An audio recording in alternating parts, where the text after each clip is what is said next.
Fisiopatología de la Universidad de Higgins. El día de hoy hemos creado un material didáctico relacionado a la fisiopatología del neurodesarrollo y trastornos del neurodesarrollo. Aquí dejo a mis compañeras que con mucho cariño han preparado este material. Bueno, nosotros hoy día vamos a presentar, como les había dicho, fisiología del neurodesarrollo. Mi nombre es Fernanda y Camila. Ya, primero que todo saquen una hoja y respondan las siguientes preguntas. Es un breve control. Eso no para saber si estudiaron las guías que le enviamos. No se asusten.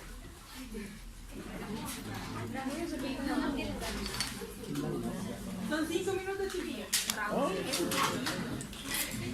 Oye, pero no me gustó que empiece.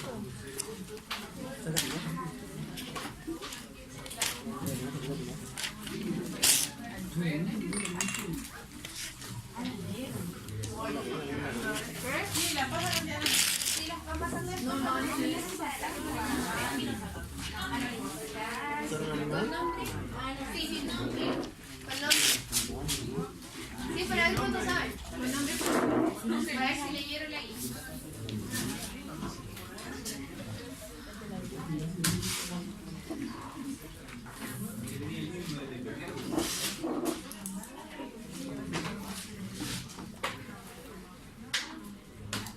¿Los de atrás alcanzan a leer o se las leo? Lee, por fin, que no. Ya, la número 1 dice nombrar los factores de riesgo que pueden influir en el neurodesarrollo del feto. La número 2 dice cuáles son los principales trastornos del desarrollo o del neurodesarrollo.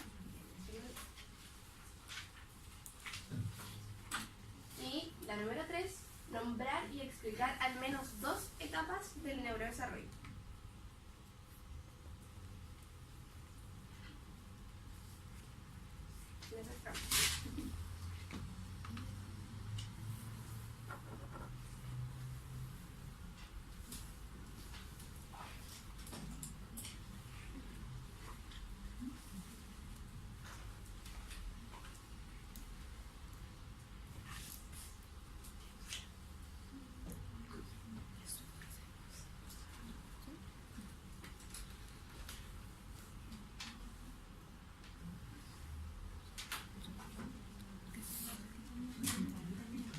Ya en 2 minutos, chiquillos.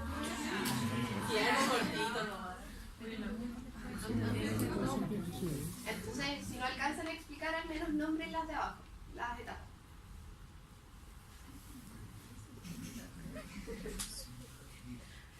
Algo simple, nombre.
Ya, pueden pasar hacia adelante mejor.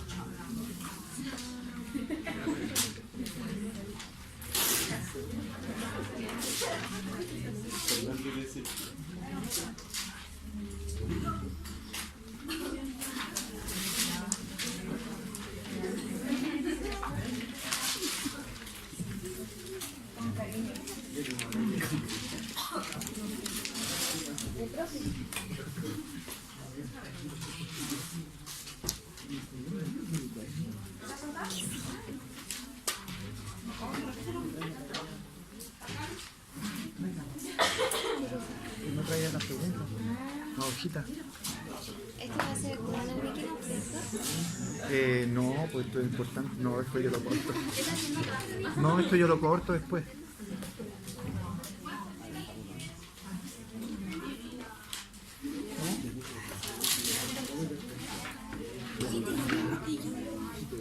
¿Este es el tuyo? Sí, ¿Es de qué? ¿De todo? era del año pasado. Ahora lo estoy usando como borrador. Perfecto. ¿Acá estáis? ¿O es en cualquier otro Skype? En cualquiera. Ah, ya, es Vamos a otro seguir no. entonces con Aquí es borrador. Ah, ya. Ya, para comenzar a recordar conceptos principales. ¿Qué es el neurodesarrollo? Nosotros pusimos que era un proceso natural de formación del sistema nervioso que va de que nacemos hasta la edad adulta, incluso desde antes. Proceso dinámico de interacción entre el individuo, o sea, los genes, y el medio que nos rodea. El grado de interacción va a ir en qué etapa de desarrollo se encuentre el feto, por decirlo en este caso. Inicia tempranamente en la vida y va continuando varios años después del nacimiento.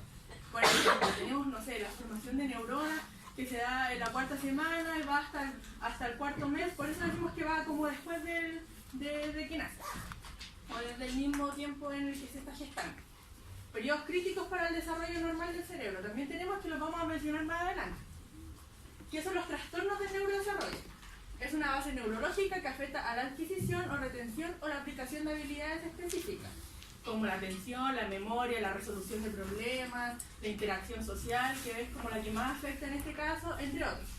Pueden ser leves, siendo capaces de ser como tratados de manera así solamente con educación, así con cosas más leves, y siendo que también está la parte más grave que se trata con fármacos. Pero, ojo, los fármacos son como para aliviar la sintomatología de estos, porque no tienen como una cura, en especial los trastornos del neurodesarrollo.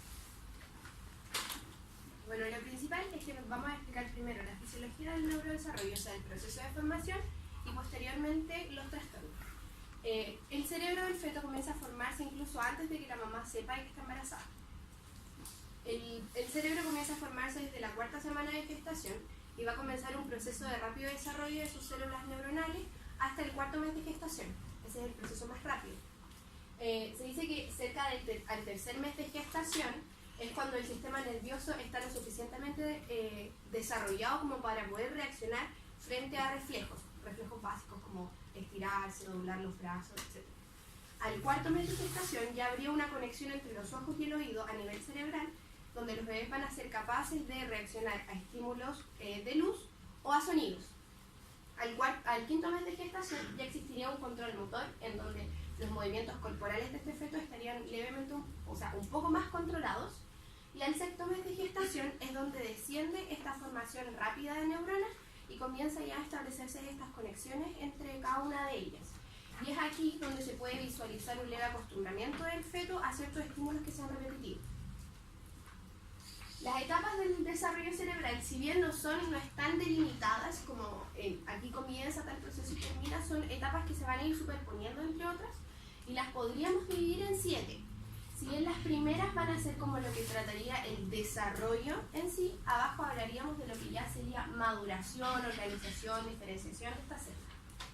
En un comienzo hablaríamos de la proliferación celular, que sería el nacimiento de las nuevas células denominadas neuroblastos, que posteriormente se van a diferenciar en neuronas y células gliales. Este proceso se desarrollaría dentro de los 2 a 4 meses de gestación. Posteriormente existirá el proceso de migración, que es desde los ventrículos cerebrales hacia la localización definitiva que van a tener estas células en el sistema nervioso, que ocurriría dentro de los 3 a 5 meses de gestación. Luego ocurriría una diferenciación. Cuando estas células tienen su información y llegan al lugar definitivo, se diferencian en las células que van a cumplir de acuerdo a distintas funciones. Luego ocurriría un proceso de muerte celular en donde hay una destrucción de células o conexiones que son innecesarias dentro del cerebro, o bien que pueden estar, son conexiones innecesarias, o bien que superan el tamaño del área de la superficie. Luego pasaríamos al proceso ya de maduración, en donde está el crecimiento de los axones y las dendritas, que es donde se empiezan a establecer estas conexiones a través de los axones en las zonas lejanas del cerebro, y las dendritas siguen creciendo para posteriormente crecer aún después del nacimiento. La sinaptogénesis sería esta formación ya de la sinapsis, es decir, el contacto y el traspaso de información entre estas células, que se puede ver desde el 5º mes de gestación, y posteriormente la mielinización, que sería este recubrimiento de mielina de los axones para enviar la información o el impulso eléctrico más rápido, que comenzaría a los 3 meses de gestación. Las áreas del cerebro que se van a ver afectadas dentro de los trastornos del neurodesarrollo, especialmente van a ser el lóbulo frontal, ya que está asociado a la resolución de problemas, a la concentración y al pensamiento. El lóbulo temporal, asociado al lenguaje y a la memoria. Además, el lóbulo parietal, también asociado al lenguaje, a la atención, y un poco el área de Wernicke con la comprensión del lenguaje y el área de Broca con el control del lenguaje, en ciertos trastornos.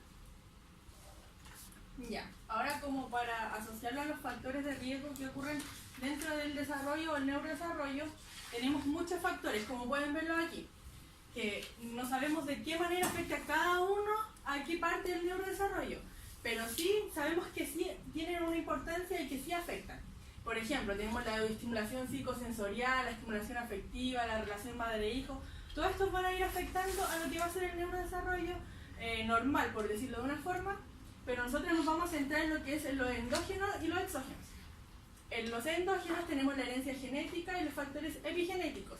En la herencia genética podemos decir, por ejemplo, asociado a los trastornos que estamos viendo, por ejemplo, o sea, un niño autista, si sus padres ambos son autistas, tienen una mayor probabilidad de que sí lo sea, o si uno de ellos lo posee, a eso se refiere como con la herencia genética. Ya, y los exógenos son los que nos queremos enfocar como mayormente, que son los prenatales, los perinatales y los postnatales. Estos nosotros se los pasamos en la guía como se los pasamos como la etapa preconcepcional, la vida intrauterina, y como el recién nacido, que puede ser prematuro. Nosotros nos enfocamos en los factores del prematuro. Ya. Las etapas críticas del neurodesarrollo o los factores que se van a ir viendo involucrados. En la etapa preconcepcional nosotros pusimos como la alimentación y las vitaminas como el ácido fólico. ¿Por qué son importantes? Por ejemplo, la alimentación va a ser muy importante en la etapa preconcepcional, que es antes de que la madre quede embarazada. Porque, por ejemplo, no sé, tenemos dos partes como para entenderlo de mejor manera. Está el embarazo deseado y el no deseado. En el embarazo deseado, por ejemplo, la madre se prepara para no sé, adquiriendo vitaminas, alimentos que le den todos los nutrientes. En cambio, en un embarazo no deseado, la madre puede estar expuesta como a factores como tóxicos como alcohol, a drogas, y sin darse cuenta se embaraza. Por lo que va a afectar y va a tener como deficiencia de estas vitaminas o alimentación. La vida uterina o la intrauterina tenemos la exposición a tóxicos como el alcohol, drogas, medicamentos, como lo mencioné anteriormente. Que esto sí es muy importante, ya que le va a afectar de tal manera al neurodesarrollo del bebé. La desnutrición materna. Se dice, es como una teoría, que la desnutrición materna tiene como relación con el bajo peso del niño al nacer. La anemia en el embarazo también es importante. Las alteraciones metabólicas maternas, como por ejemplo la diabetes, también se tiene como una teoría de que puede afectar al neurodesarrollo. Los cambios neuroendocrinos del estrés, la deficiencia de micronutrientes como zinc, hierro, ácido fólico. Aquí me voy a detener un momento, porque la deficiencia de micronutrientes es muy importante. Por ejemplo, me voy a enfocar en el ácido fólico. ¿Por qué es tan importante? Porque el ácido fólico tiene como una relación con lo que va a ser el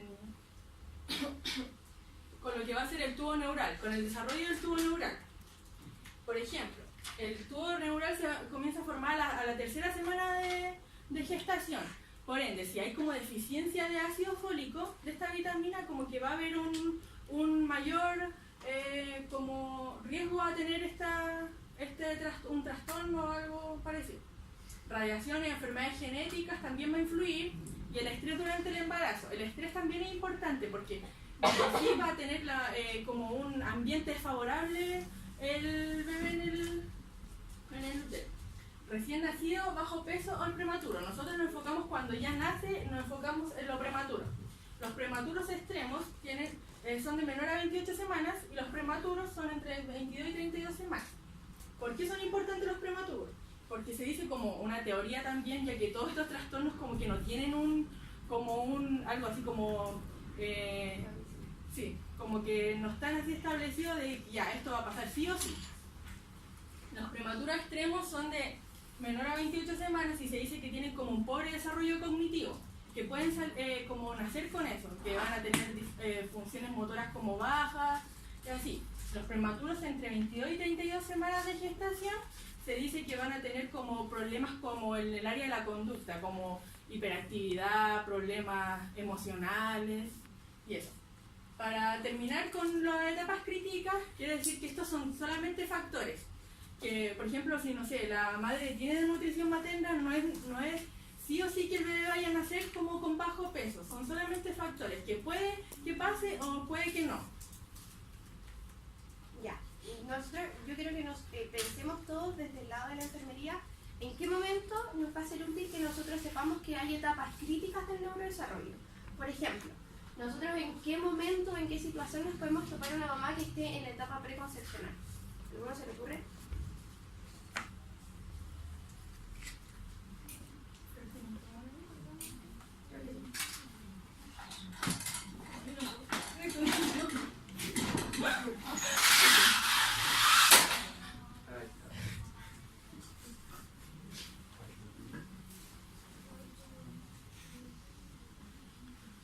La pregunta está planteada en el momento en que nosotros como enfermeros Sí. podamos Con estar estos vinculados. conocimientos, claro, ayudar a que sabemos que existen etapas críticas del Por neurodesarrollo. ejemplo, donde tenemos los factores de riesgo, ¿cómo los podría asociar con esta etapa en labor de enfermería? Es una mamá que quizá tenga, o mujer que quiera ser mamá que tenga una hipertensión, algún problema de trastorno alimenticio.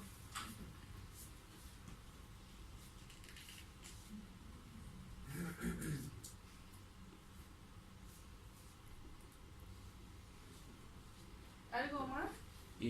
Quizá en el fondo ahí está como un tipo de, quizá como el tipo de paciente que nosotros podríamos atender, pero a la vez nuestro tipo de intervención sería principalmente a través de la educación, para así en el fondo prevenir y tratar de eliminar todos los factores de riesgo y poder aumentar todos los factores protectores para la estimulación a un buen desarrollo cognitivo del bebé. Esto enfocado entonces a la educación. ¿En qué etapas entonces podríamos tomarnos a una mamá que esté ya durante el proceso de su embarazo? Que sea importante que nosotros le recalquemos que existen factores que le pueden influir, que hay ciertas... En este caso, como el proceso de embarazo en sí de una matrona, ¿cierto? Puede ser una mamá que hay urgencia o alguna otra causa, y nosotros podamos acercarnos y dar enfatizar estas cosas son importantes.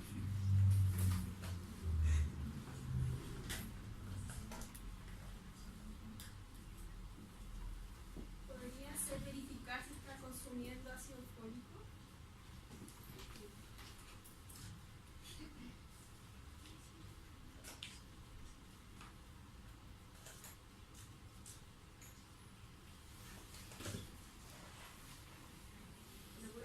Si tiene,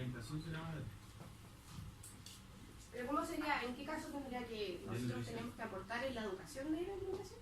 ¿Ah? Sería O sea, como un en el aporte caso, a... nosotros podemos educar o derivar a nutricionista porque, como ustedes dijeron, es un factor de riesgo el hecho de que esté desnutrida.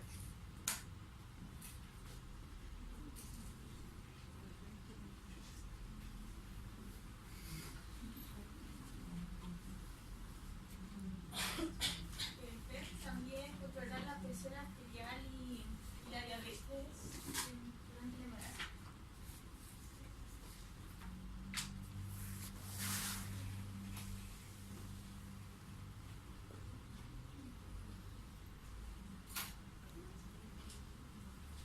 ¿Algo más? Ya, ¿y cuándo a un recién nacido bajo peso o prematuro? sugerir tal vez algún examen hematológico como para ver los niveles en el fondo si es que están dentro de los rangos normales para que pueda mantener un estado de salud.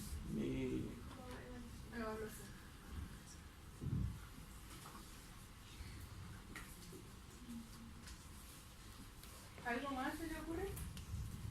Sugerencia o derivación o solicitar apoyo específicamente a nutricionistas. ¿Pero cuándo le vayas a hacer? ¿Cuándo tú le puedes ver? A eso me refiero. Un control del niño.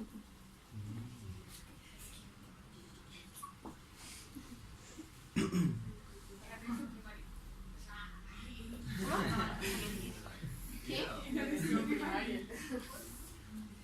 Pero nada más, ¿en qué situaciones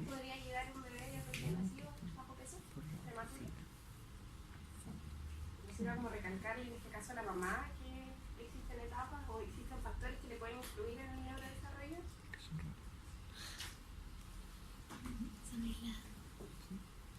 Por ejemplo, no sé, el bebé puede llegar a una urgencia. Es importante que nosotros sepamos educar a la mamá cuando llega, explicarle que hay ciertos factores a los que ella puede estar expuesta, tanto como el bebé, que le pueden afectar en este neurodesarrollo. Si bien estos trastornos no siempre, es como si estuvo expuesta, se desarrolla, son predisposición a poder presentarlo.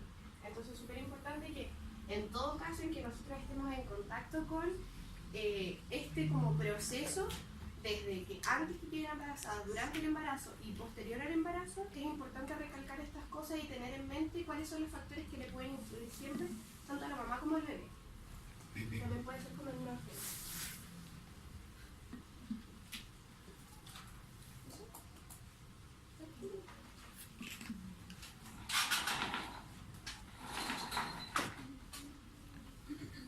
Ya, entonces vamos a hablar de la fisiopatología, de lo que se trataría en la fisiopatología del neurodesarrollo. Van a haber unos principales trastornos que fueron los que nosotros anotamos acá. Si bien hay algunos más, estos dos son los que nosotros le vamos a poner énfasis. ¿Ya? La característica que van a presentar estos trastornos es que se presentan durante la infancia o la adolescencia. ¿Ya? Van a presentar ciertas dificultades en lo que va a ser las capacidades, las habilidades y los conocimientos que van a ser en diversos grados. Generalmente necesitan una psicoeducación en los centros educativos donde ellos van a estar o intervenciones, y en el ámbito social también algunas veces necesitan un poco de ayuda. Nos vamos a enfocar, por ejemplo, en los trastornos del espectro autista, en donde podríamos ver Asperger. Nos vamos a enfocar en el trastorno por déficit de atención con hiperactividad y distractibilidad, no sé, es distractibilidad. Ya, para comenzar a hablar un poquito más de los trastornos, vamos a comenzar con el déficit de atención con hiperactividad.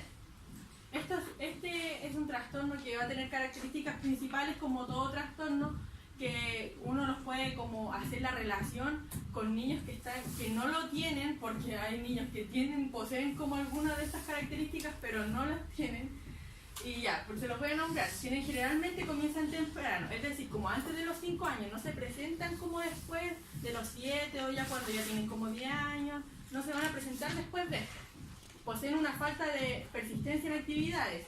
Por ejemplo, ellos nunca van a terminar como una actividad así del todo bien, se van a saltar como al tiro a otra, van a tratar de hacer como todo muy ansioso, son como más desorganizados en ese sentido, porque necesitan como, no sé cómo decirlo, pero necesitan como eliminar tanta energía, como que hacen muchas cosas, se les puede decir como se dice como coloquialmente, como muy Ritalin los niños, por decirlo de una manera, porque ellos necesitan como ir haciendo distintas cosas.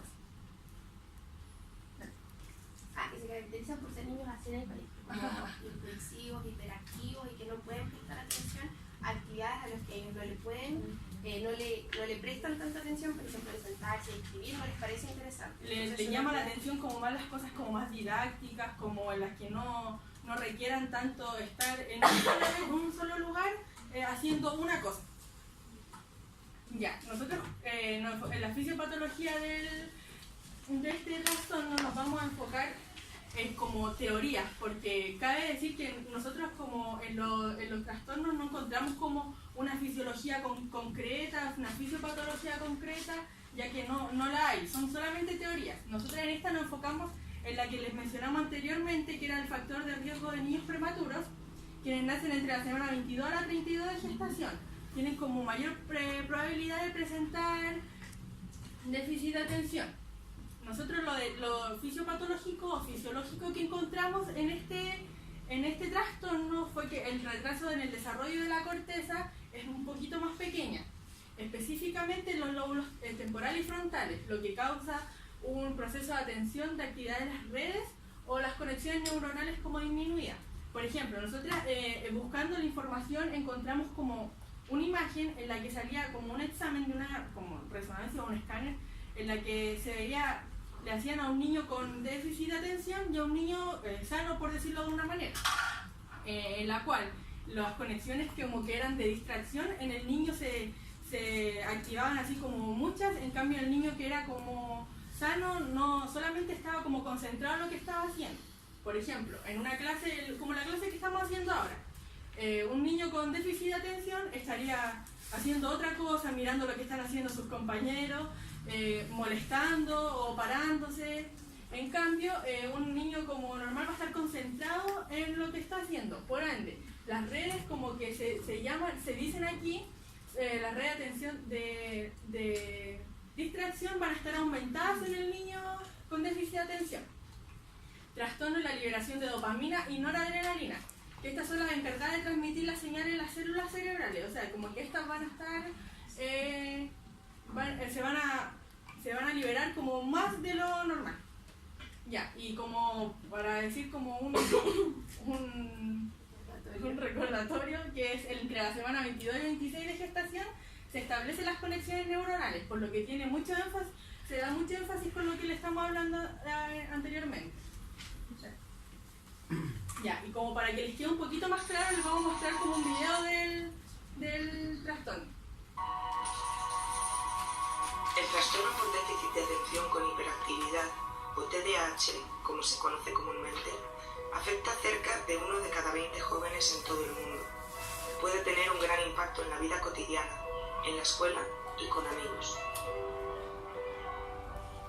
Los síntomas de desatención, impulsividad e hiperactividad pueden reducir la capacidad de una persona de controlar sus acciones y concentrarse sin distraerse. Algunas personas han expresado su escepticismo con respecto al trastorno, pero las imágenes cerebrales han mostrado que los síntomas de TDAH están asociados con una serie de anomalías en el desarrollo y funcionamiento de algunas zonas del cerebro. Veamos primero la corteza cerebral, la capa superficial del cerebro. Durante el desarrollo normal, la corteza, que juega un papel clave en la memoria, atención, pensamiento y lenguaje, aumenta gradualmente en grosor antes de alcanzar un máximo durante la adolescencia. Los escáneres muestran que en niños con TDAH la corteza se desarrolla en general más despacio, especialmente en las regiones de los lóbulos frontal y temporal, los cuales son importantes para la memoria y para controlar la conducta. Generalmente, la corteza frontal junto con otras partes fundamentales del cerebro son más pequeñas en los niños con TDAH que en los niños que no lo padecen. Estas partes del cerebro no funcionan de forma aislada, sino que interactúan ampliamente para crear redes que controlan funciones como el lenguaje, la atención y el movimiento. La actividad de las distintas redes aumenta y disminuye, permitiendo que tengan lugar las distintas funciones. Por ejemplo, mientras estás viendo este vídeo, la actividad en las redes involucradas en el procesamiento de la información generalmente habrá aumentado, mientras que la actividad en las redes involucradas en la distracción habrá disminuido. En una persona con TDAH, la actividad de estas redes está alterada y las conexiones dentro de las redes están interrumpidas. Y cuando miramos más de cerca la comunicación entre estas redes, también hay un trastorno en la liberación de las sustancias químicas, dopamina y noradrenalina, que son las responsables de transmitir los mensajes entre células cerebrales. En términos generales, cuando los niños con TDAH llevan a cabo tareas específicas, algunas redes no están encendidas lo suficiente, mientras que otras permanecen encendidas demasiado tiempo. Las investigaciones en todo el mundo han mostrado diferencias en el desarrollo y el funcionamiento del cerebro de los niños con TDAH. Aunque todavía no podemos usar técnicas de imagen cerebral para diagnosticar este trastorno, cuanto más aprendamos sobre TDAH en el cerebro, mejor podremos entender los síntomas que los niños con TDAH experimentan en la vida cotidiana y más podremos hacer para apoyarlos. Ya, y el otro trastorno que nosotros vamos a explicar es el trastorno del espectro autista. Esta es una condición neurológica que se presenta durante la niñez y dura para toda la vida. Esta les va a afectar tanto en cómo la persona se comporta, cómo interacciona, cómo aprende el entorno. Por ende son problemas que se caracterizan por ser de larga duración y que van a presentar dificultades en la comunicación y en la interacción social. Son características de estos niños que presentan comportamientos repetitivos y se niegan a cambiar las rutinas diarias que ellos síntomas o los signos principales se presentan durante la infancia, al menos durante los 2 primeros años de vida, y generalmente estos síntomas o signos hacen que ellos necesiten de alguna ayuda diaria.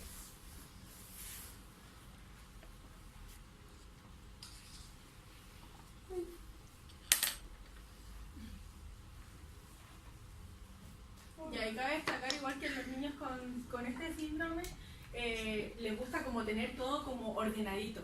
Son como que les gusta estar solo, pero por ejemplo, no sé, si están jugando con autitos, los quieren tener todos en filita y son como muy así. Ya, fisiopatológicamente el trastorno del espectro autista hace una relación entre lo que son los genes y el entorno.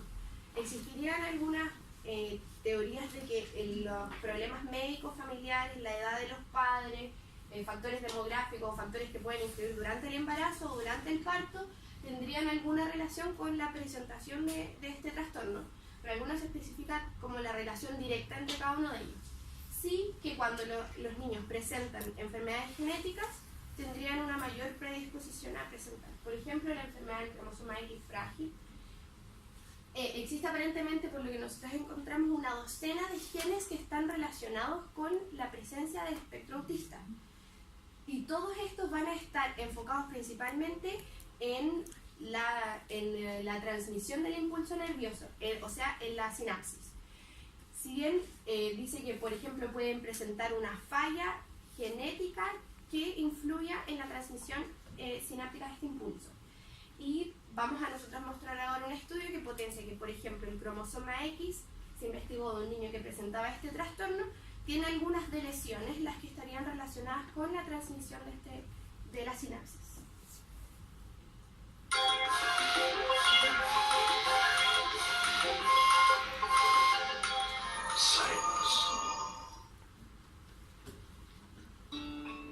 En los países desarrollados, el autismo afecta a 1 de cada 150 niños. Este trastorno afecta 4 veces más a los niños que a las niñas. Rosalie es una de ellas. Los síntomas que presenta incluyen problemas de interacción social, de comportamiento, coordinación, lenguaje y comunicación. A Rosalie la llamo mi gran misterio desde que era pequeña. Está ella como persona y ella y su discapacidad. En esta casa, por ejemplo, apenas tiene entre 20 y 30 segundos de autonomía sin que tengamos que estar pendientes. Y lo que es difícil es gestionar eso a lo largo del tiempo. Aunque todavía no existe un tratamiento efectivo, los recientes avances de la genética y el escaneo en 3D hacen vislumbrar la esperanza de una posible medicación gracias a un consorcio público y privado en el que participan la Unión Europea y la industria farmacéutica. Thomas Bourgeron es especialista del Instituto Pasteur de París. Al paciente primero le examina un psiquiatra que le diagnostica de autismo, eso es muy importante. Después se toman muestras de sangre y se aísla el ADN. Lo que vemos aquí son todos los cromosomas 11 de un individuo. Podemos recorrer virtualmente ese genoma y a veces nos encontramos con un tipo de ruptura en la señal, con una bajada súbita. Esta señal que baja muestra que este niño ha perdido 1, 2, 3, 4, 5 millones de letras. Y al perder esos 5 millones de letras, pierde también todos sus genes. El trabajo de laboratorio para este niño consiste en tratar de comprender cuál o cuáles de entre todos esos genes sería el responsable del autismo en esa persona. Hay docenas de genes responsables del autismo. Muchos están involucrados en el desarrollo de las neuronas y en particular en el funcionamiento de la sinapsis. Si los genes son defectuosos, se debilita la sinapsis. En este laboratorio, los investigadores han realizado una mutación genética a un ratón, desactivando un gen asociado al autismo. Los investigadores examinan el tipo de contacto entre los ratones. En la primera bandeja hay 2 ratones normales y en la segunda hay un ratón normal y otro mutante. A la izquierda, los 2 ratones buscan el contacto entre sí, mientras que a la derecha, el ratón mutante no está interesado en su congénere. Los investigadores han validado este modelo para probar tratamientos sin reparar anomalías genéticas. Y en Londres, el King's College realiza un estudio comparativo de escáneres en 3D. Tratamos de utilizar la información del cerebro de modo que se vea toda su riqueza en 3 dimensiones. Podemos imaginar, por ejemplo, que la superficie del cerebro se parece a los Alpes o a la superficie de un planeta. Entonces tomamos todas las informaciones tridimensionales para determinar cómo es la imagen del cerebro de una persona con autismo y así utilizar la imagen para identificar a los individuos con o sin autismo.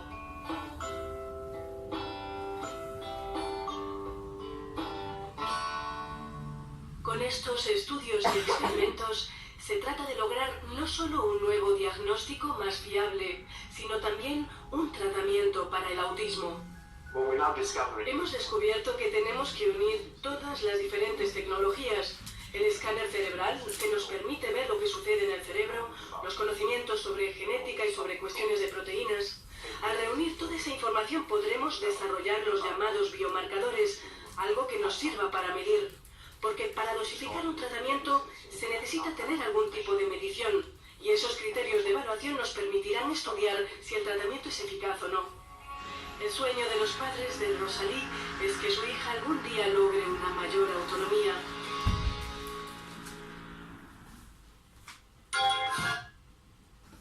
Ahora serían capaces de, no hagan de nuevo la hojita, pero de poder contestar las preguntas que anteriormente les hicimos, que haría un poco más claro. Sí. Por ejemplo, en la 1, como los factores de riesgo que pueden influir, ¿qué nos dirían ahora? Alimentación.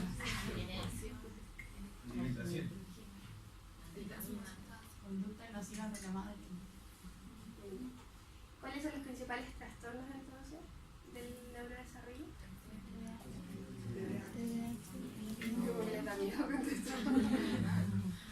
¿Y alguna de las etapas del neurodesarrollo que le hayan quedado? Una de las primeras era la proliferación. Proliferación.